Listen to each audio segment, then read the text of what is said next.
হঠাৎ সারা দেশে ভোজ্য তেলের সরবরাহ ঘাটতি দেখা দিয়েছে। দোকানে দোকানে ঘুরে তেল কিনতে হচ্ছে ভোক্তাদের। কোথাও কোথাও তেলের সঙ্গে অন্য পণ্য কিনতে বাধ্য করার অভিযোগ উঠেছে।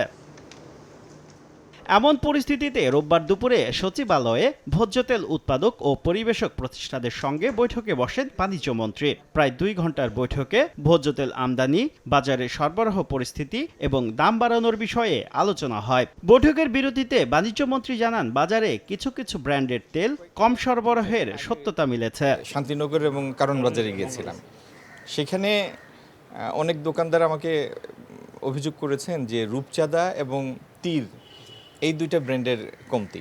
এ সময় ব্যবসায়ীদের বোতলজাত তেল লিটারে 12 টাকা দাম বাড়ানোর প্রস্তাবের বিপরীতে সরকারের সিদ্ধান্ত জানতে চাওয়া হয় বাণিজ্যমন্ত্রীর কাছে।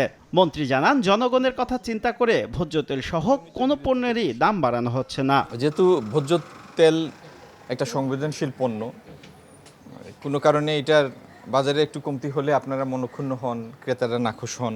আমাদের প্রথম প্রায়োরিটি অগ্রাধিকার হচ্ছে দেশে কোনো দ্রব্যের মূল্য যাতে না বাড়ে, তো সেটিকে লক্ষ্য হিসাবে নিয়েই আমরা পদক্ষেপ নিব।